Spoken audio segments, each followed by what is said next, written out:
What's up, YouTube? It's your boy Nash here. Welcome back to the channel. Why the hell is my hair sticking out? My hair right here was like sticking out. Sorry about that, guys. Anyway, today's video, I have yet another deck profile for you guys today. It is my updated Blackwing deck, and I completely forgot to post my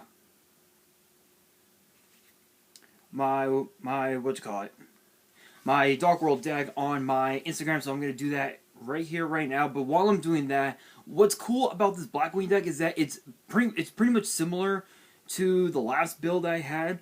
But what's even more cooler is that it utilizes a few additional cards to the deck, if you will. So, give me a second, guys.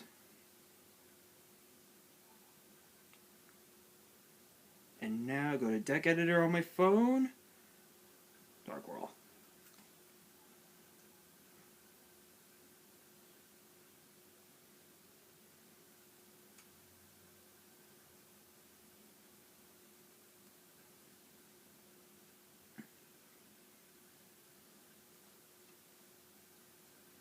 And now get off of that.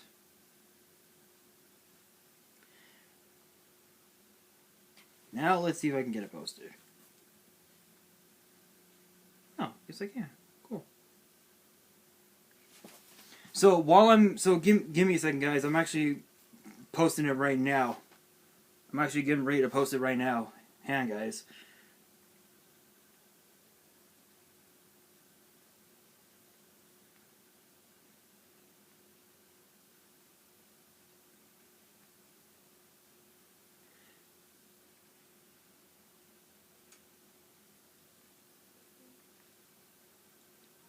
Hang on, guys.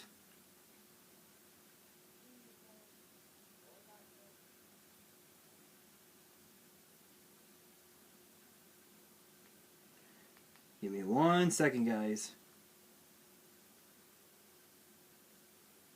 And now... Perfect. It is posted. Alright, you guys.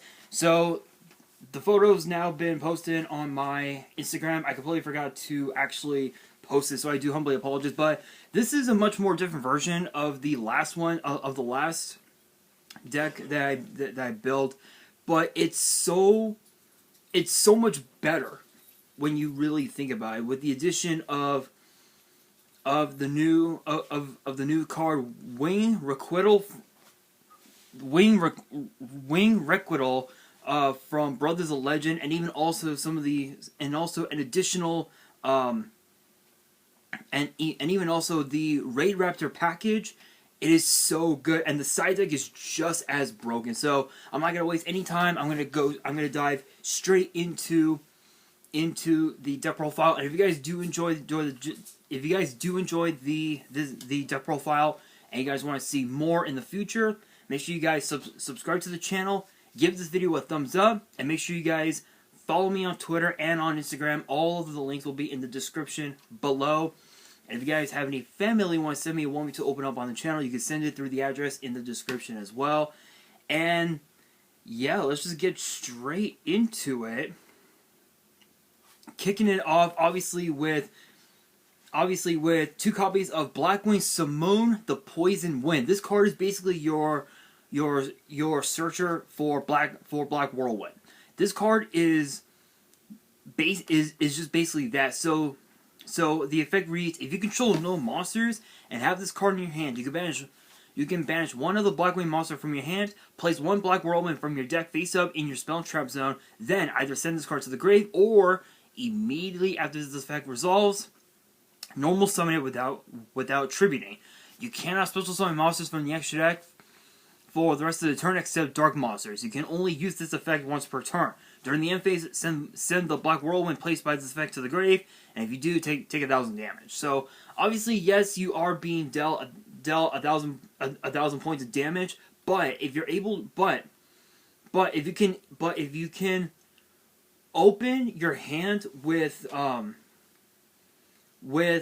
Simone, a 4-star monster, and pretty much just any tuner monster, you're pretty much just you're pretty much just lit. You're pretty much lit. You're good to go, and you're able to just you're able to just combo off and make your board like that. So this card's pretty good, but there is a downside to it, and the big downside to Simone is the fact that you can easily get Nibiru. So this would count as one summon.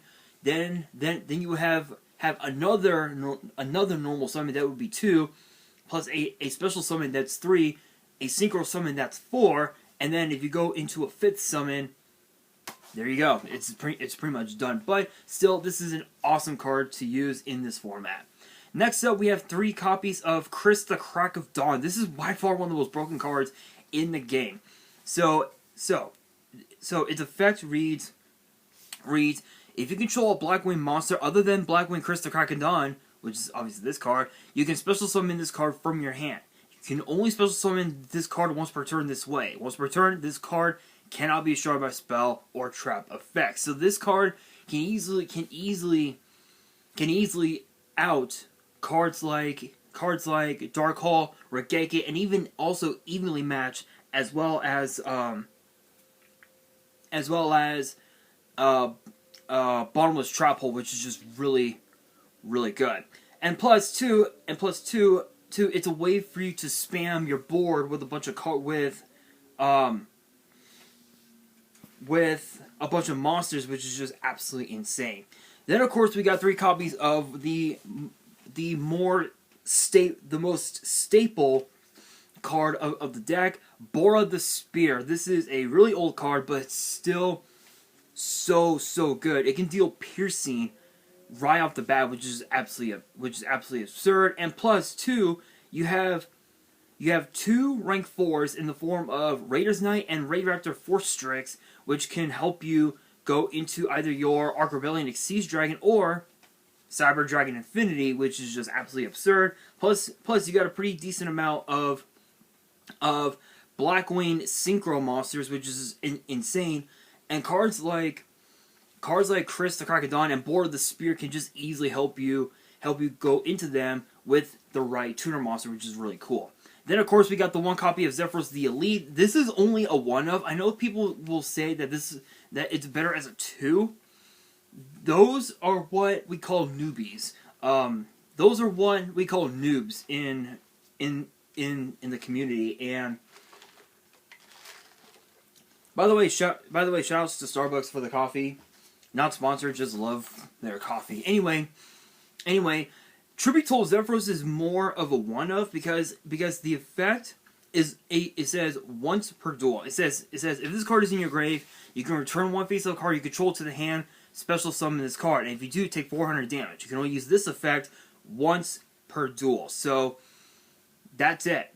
Once you've used up the effect, it's done. But what's cool about Zephyros is that if you have this card and I'll say Gale the Whirlwind, you can go into a 7-star such as Shidori the Rain Sprinkling, Obsidian Hawk Joe, which is basically a Monster Reborn, or pretty much any of your other 7-star synchros that you may have in your extra deck, and it's so good. This card is just really good.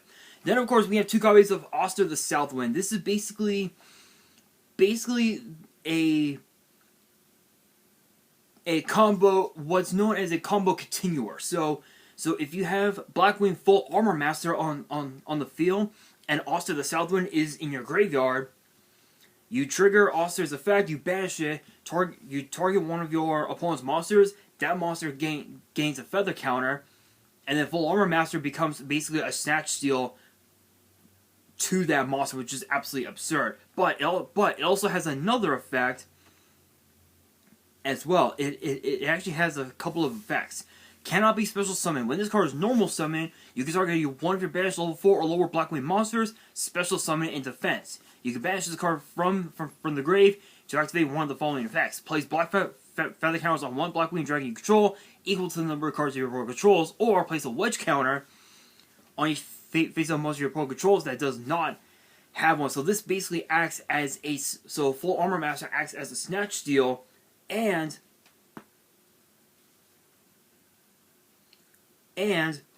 not only that, not only that, Full Armor Master is a 3000 beat stick on board, so that's just really cool. Then of course we have one of the, then of course we've got probably your best hand trap in the deck, and that is triple copies of Kalut the Moon Shadow. Yes, last build I decided to do it at 2. This time at 3 because Kalut is just absolutely absurd, and my brother just texted me.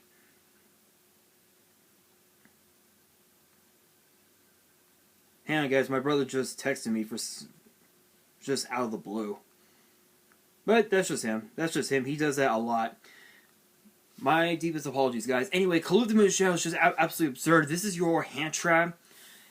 This is your rush recklessly hand trap, so to speak. So here's the effect. During either player's damage step, when a Blackwing monster you control is attacking or is being attacked, you can send this card from your hand to the grave. That monster gains 1400 attack until the end of the turn.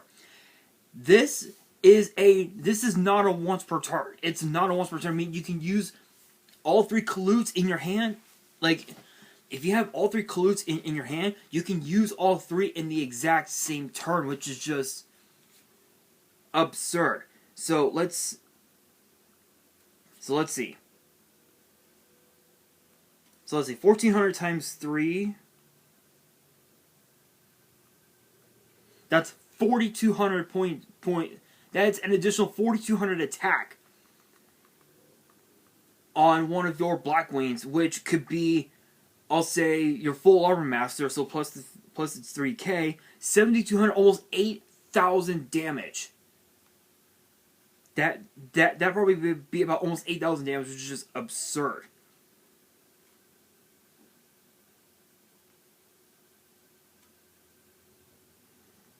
Which is just absurd. And what's even more cool about Kalut is that this can easily be searched off of your Chris the Crack of Dawn, because it's a 1900 monster. Because that it's a 1900 beat stick, this card can search any of the Blackwings, including cards like Simoon, including Bora, Zephyros, Oster, Kalut, anything. This card, Kalut, is just absolutely absurd. Really, it's a really broken card. Then, of course, we got triple copies of Gale the Whirlwind. Probably one of the best cards in the deck, and also it's a tuner, and plus you can easily special summon this card directly from your hand to the field, and you can target one of your opponent's monsters and cut its attack and defense in half, which is absurd, which will help you with your Shidori plays, which is just absurd. Then of course we got the one copy of Breeze the Zephyr. This is basically, I guess you could say it's sort of like it's kind of like your hand trap. But what's cool about this is that you can search this off of Black Whirlwind, and you can just special summon it right off the bat, and this will allow you to tune Breeze with Chris to summon out cards like Rikiri the Rain Shower, Shidori, Joe, Armor Master. Those are the 4 main 7-stars they're going to be going into the most, before going into cards like Blackwing Dragon and Full Armor Master, which is just absolutely absurd. And plus, again, as I said before, with if you were to normal summon Chris the Crack of Dawn, you could pretty much just search out any of your pieces that you need off of Black Whirlwind. But what would happen if you had all 3 Black Whirlwinds on board? The effect is not a hard once per turn. You can actually use all 3 in the exact same turn. Meaning you can search multiple times depending on how many times you commit to your normal summon. So it's a pretty busted deck. Then of course we have 2 copies of a test scene of 2 swords. This is actually a really cool one. So the effect reads. So the effect reads: if a Blackwing monster you control battles an opponent's monster and your opponent still controls that monster at the end of the damage step, you can send this card from your hand to the grave and inflict 1000 damage to your opponent. So what's cool about this is that this is another one of your another one of your hand traps. So if one of your monsters, so let's say for example, your Nathan the Starlight. Let's say that your Nathan the Starlight attacks into one of your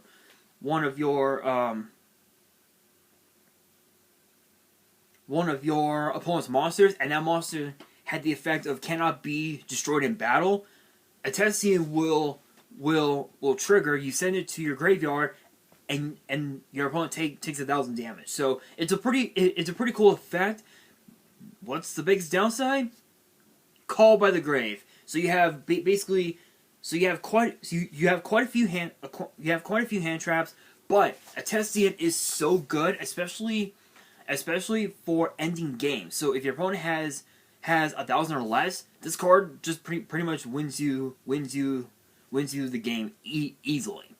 Then of course, then we have the one copy of Blizzard of the Far North. I know that I should have put this to 2, but I decided to keep it at 1, mainly because of the fact that this card can easily be revived, can easily be brought back off of the effects of a card like Monster Reborn and whatnot. So this card is really cool. This card is pretty cool. Plus, this is the one card that helps you go into your Nathan the Starlight, or you can go Gale and a Tessian if you had a Tessian on board, and you can go into Nathan as well. But you're mainly going to be doing Blizzard tune.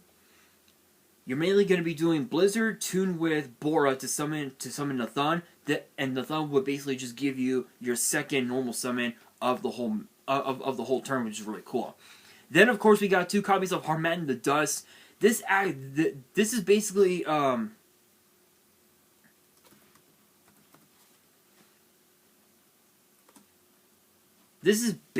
your Morph King Stigigel for the deck. So if you guys remember my Dark World deck, I actually talked about Morph King Stigigel, and Morph King's effect reads: if this card is normal or special summon, you can target one other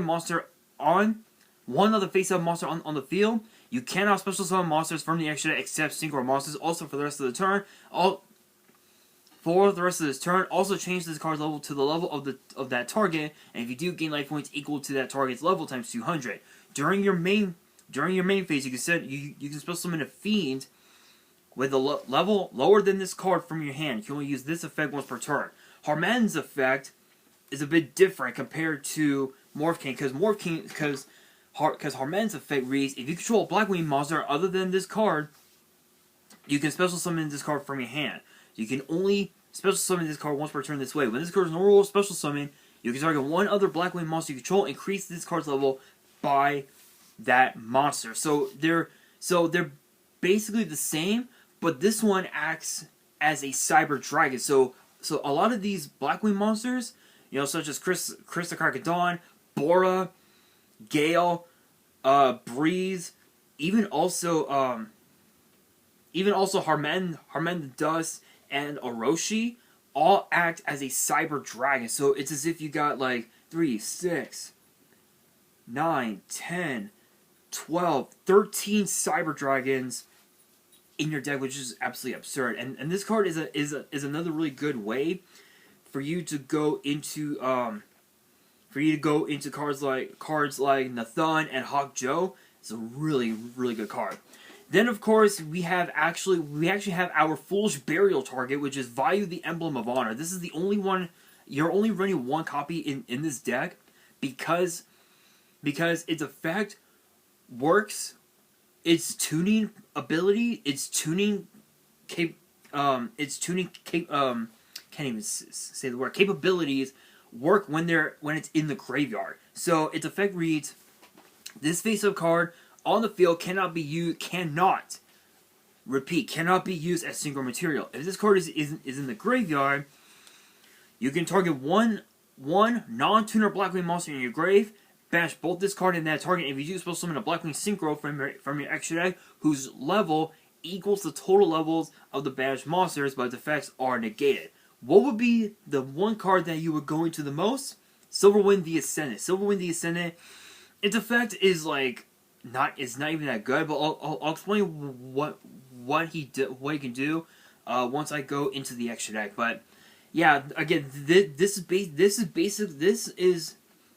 is basically your Foolish Burial target, which is really cool.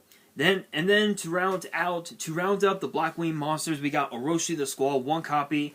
This card is pretty cool. This card's pretty cool. This basically has the zero gravity effect, where its effect it acts as a Cyber Dragon, which is really cool. But second effect is where it really kicks in. Because when it's used as synchro material, you can target one monster on the field and change that target's battle position. So it acts as sort of like a zero gravity of sorts, which is really cool. Then for the Raid Raptor package, there are only 3 Raid Raptor monsters in the main. We have the 1 copy of Raider's Wing. We have Raid Raptor Strangolanius and Singing Lanius. Raider's Wing is a really interesting card in this deck because the first line of text says this card is always treated as a Phantom Knight and Raid Raptor card, so it's basically 2 cards in 1, which is really cool. Its effect reads: if this card is in your hand or grave, you can detach a material from your Dark Xyz monster, special summon this card, but banish and leaves the field. You can only use this effect once per turn. An Xyz monster whose original attribute is dark and has this card as material gains this effect. Your opponent cannot target this card with card effects.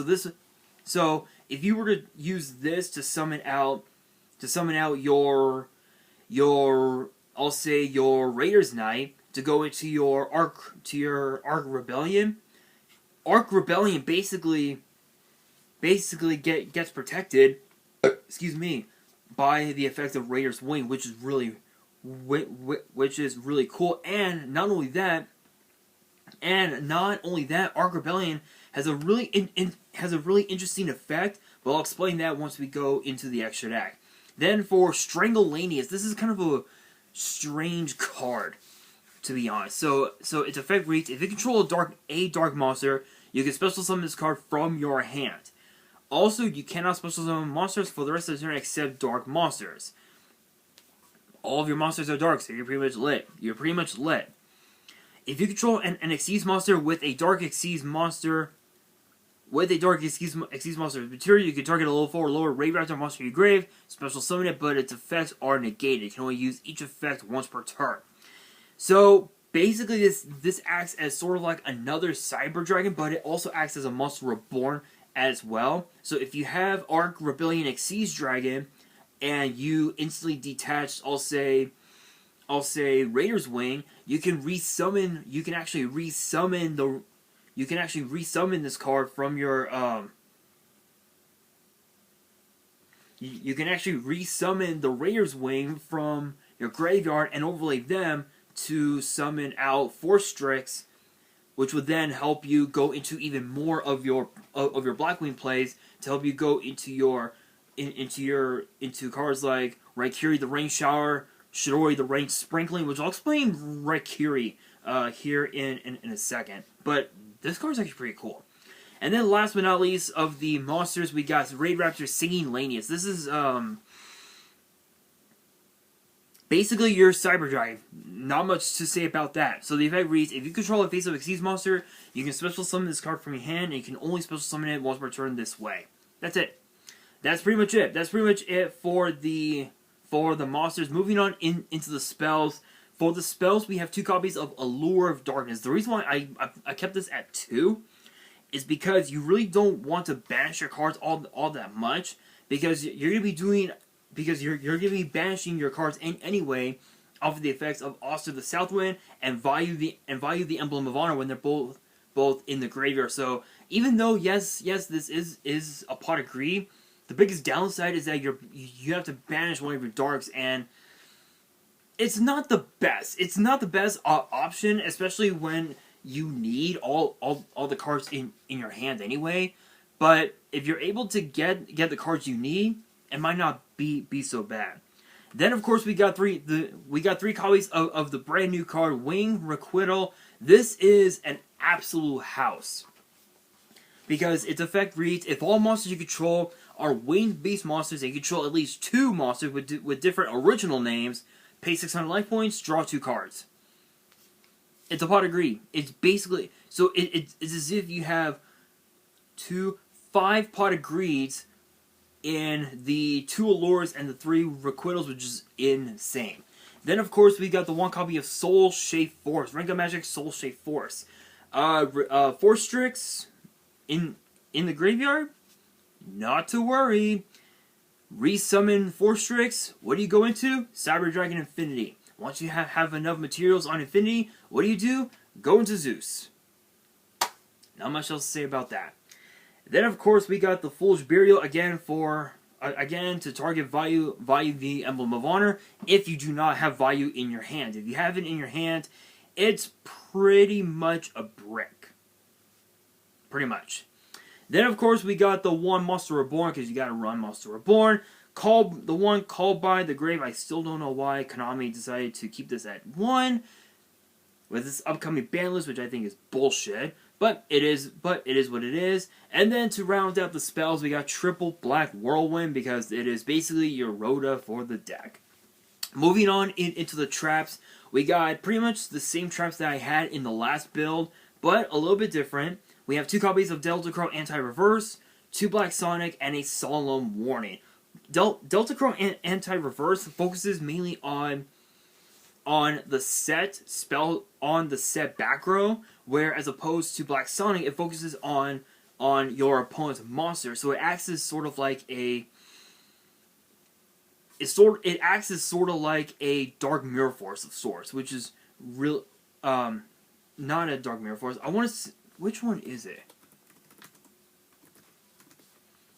Which one was it? Was Storming? Yeah. Okay. Yeah. So I thought so. It basically acts as sort of like it basically acts as a Dark Mirror Force for the deck. But what's even more cool is that instead of the monster being face down, they're face up. And then of course Solemn Warning is Solemn Warning. Not much else to say about that. Moving on into the extra deck, I'm going to go from Links to Synchros ass backwards, because I actually want to give you a little more in depth as to why I chose these cards. First up, we got the Ray Raptor White Strix. This is basically a second basically another Rhoda.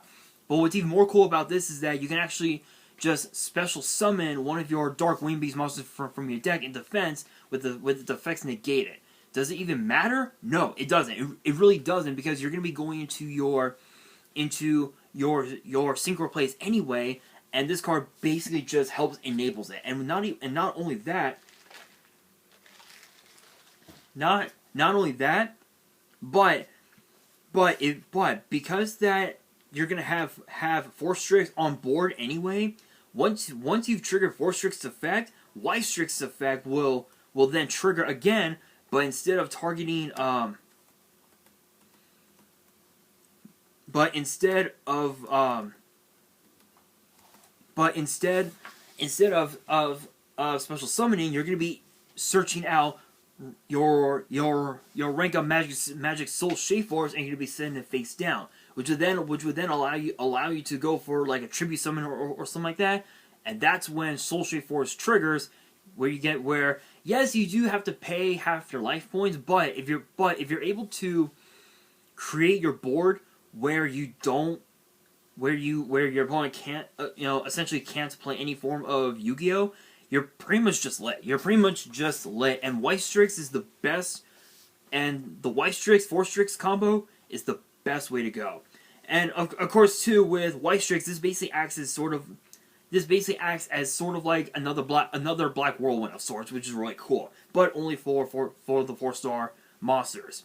And then of course too, with 4 Strix in your graveyard, you activate Soul Shape Force, and you can go into your Cyber Dragon Infinity, which will then help you, which basically just helps you gain more and more materials.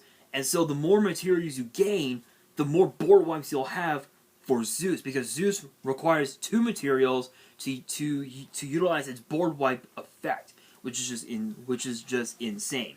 Then of course we got Raiders Knight going into Arc Rebellion. Raiders Knight, again, as I said, just helps you go into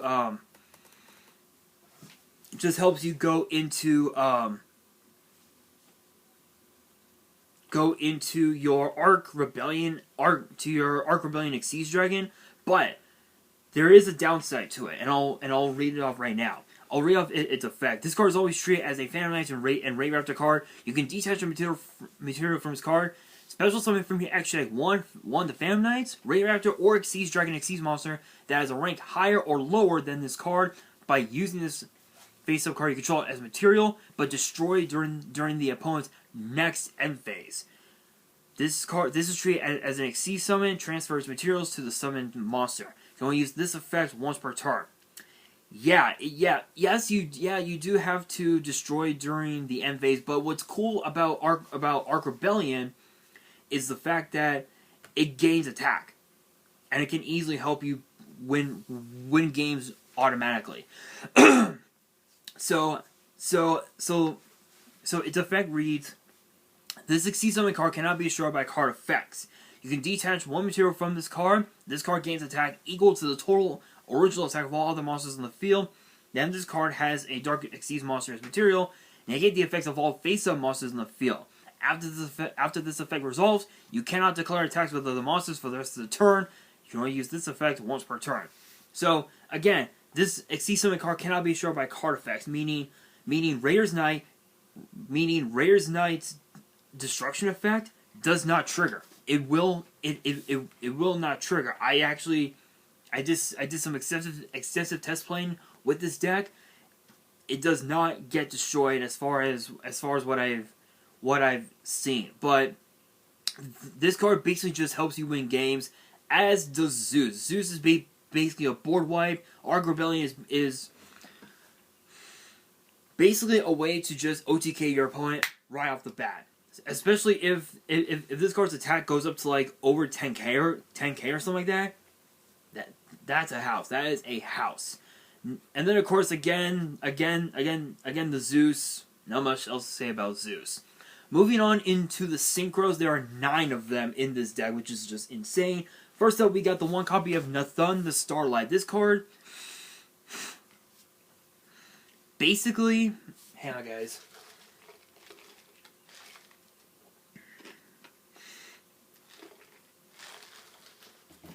There we go. Sorry guys, has some calm my throat. There we go. Anyway, what's cool about Nathan is that it has a variety of effects. First off, the effect says if the first effect reads: if this card is special summon, inflict 800 damage to your opponent, then one face-up monster your opponent controls loses 800 attack and defense. The effect is a once per turn, and during your main phase, you can normal summon a Blackwing monster in addition to your normal summon or set.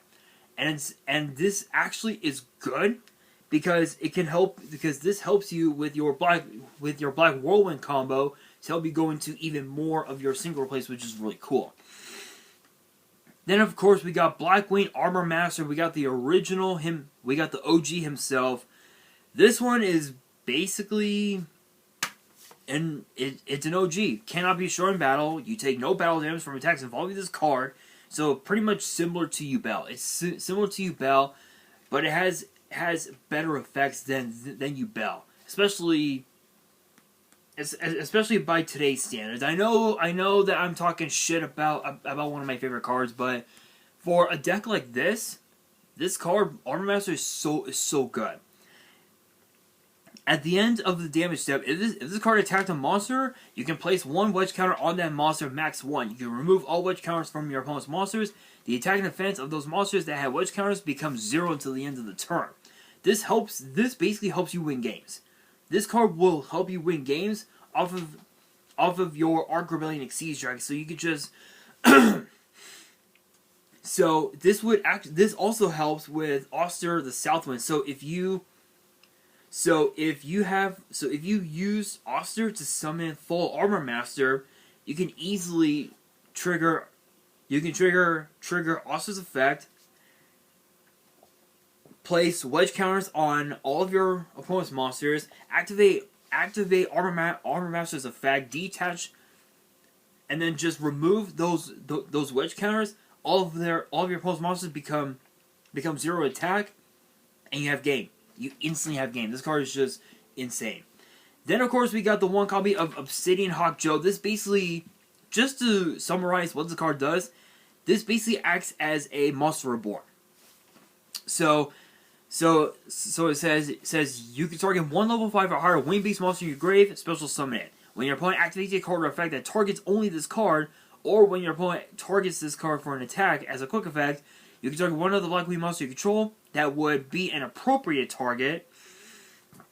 That card, effect, or attack now targets the new target. You can only use each effect once per turn. So this basically protects itself by using another Blackwing monster you have on board as a shield, so to speak, which is really cool. Then of course we got the Assault Blackwings. First up we have Shidori the Rain Sprinkling Nut. This card is really good because it gains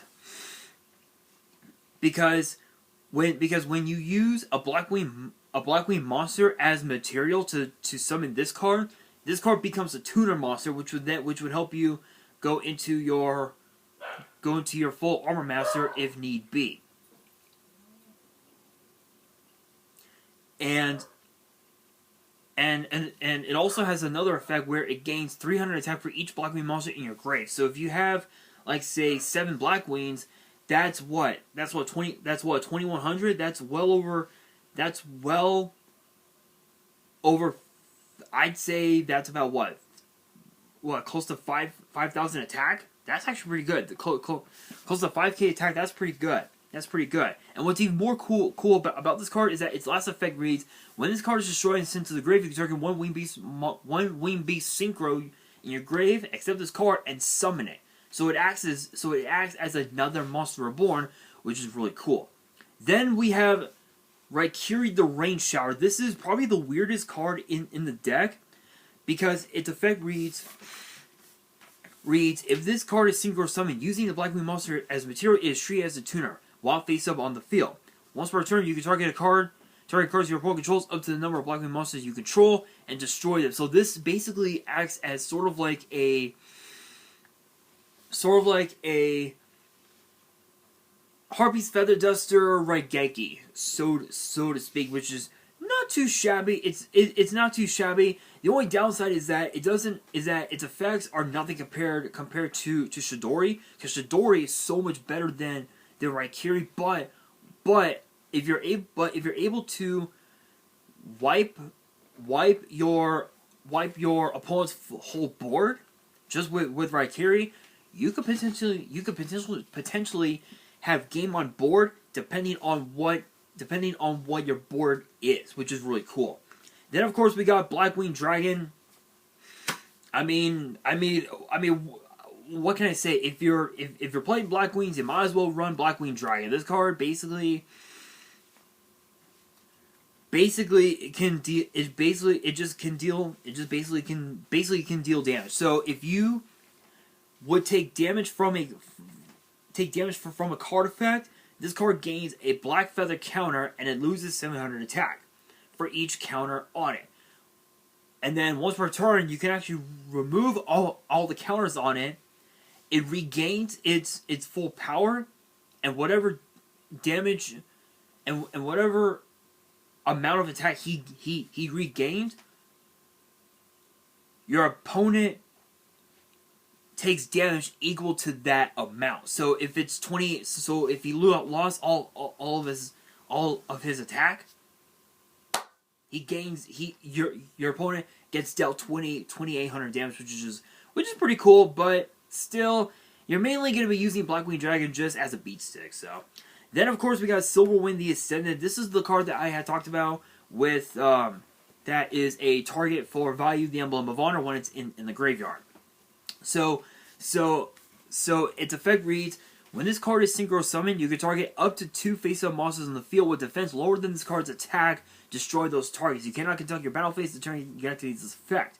During each of your opponent's turns, the first Blackwing monster you control that would be destroyed in battle is not destroyed. So obviously, yes. So obviously, yes, you are able to destroy 2 monsters on board, but the biggest downside is that it's only when it's synchro summon. So, you know, and plus,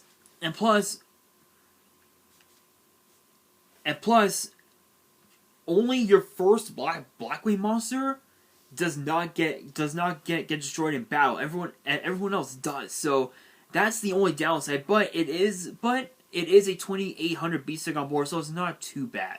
And then of course we got the 2 copies of Full Armor Master. I said it before. This basically acts as a snatch steal for the deck, which is just absolutely absurd. Not much else to say about that. Moving on into the side deck, I did a cleanup crew with the side deck. It is just it was pretty bad. It was pretty fucking bad. So for the monsters, we got pretty much the 3 main hand traps that I use in a lot of my decks. We got the 2 Ash Blossom, the 2 Ghost Ogre, and the 2 Ghost Bell. These 3 just work hand in hand. Ash Blossom focuses on cards that are being added from the deck to the hand, being summoned from the deck, or being sent, or cards being sent from the deck to the graveyard. Ghost Bell is basically the opposite of that, and then Ghost Ogre focuses on cards that are already on board, which is just absurd. Then of course for the back row removal, we got the 2 Twin Twister and the Harpies and the 1 Harpies Feather Duster. Not much else to say about that. Then we have the traps. Now the traps are a little bit interesting. So first up, obviously we've got the 2 Solemn Strike and the 2nd Solemn Warning. But this is interesting because we have 3 Blackwing trap cards, one of them being a counter trap. The first 2 are known as Blackwing Backlash. If you guys have never seen this card before, its effect reads, when an opponent's monster declares a direct attack, while you have 5 or more Blackwing monsters in your grave, destroy all monsters your opponent controls. So this acts as this basically acts as your mirror force for the deck, which is really cool. But what's even more cool about this is that if you top deck one, like a card like say Chris the Crocodon, and you're able to add tutor monsters to your hand with Black Whirlwind, you're pretty much just lit. You are so lit. This card basically just enables, you know, more of a board advantage over your opponent, which is really cool. And then of course we've got, and then to round up the deck, we've got Blackbird Close. This is actually a really cool one. So its effect reads when a monster your opponent controls activates its effect, you can send 1 face-up Blackwing monster you control to the grave, negate the activation, and if you do, destroy it. Then you can special summon 1 Blackwing Dragon from your extra deck. If you control a Blackwing Synchro monster or Blackwing Dragon, you can activate this card from your hand. So what's cool about this is that it basically acts as your Solemn Judgment for the deck, and it allows you to go into your Blackwing Dragon right off the bat if you don't have the right materials to summon it, which is really, really cool. But all in all, this is a really cool deck. I love it. It took me it took me about a couple days to get this deck done, and I did. I think I spent like 3 hours a day, 3 hours both days to get this deck where it is now. I don't even have the words for it. So hopefully you guys enjoyed this video. If you guys did and you guys want to see more deck profiles in the future, make sure you guys subscribe to the channel and hit that notification bell so you guys don't miss out on any new content that comes your way. And be sure to follow me on Twitter and on Instagram. The links will be down in the description below. Again, follow me on my social links. They'll be in the description below. And if you guys have any family you want to send me and want me to open up on the channel, my address will also be in the description as well. And on that, This is your boy Nash, signing out.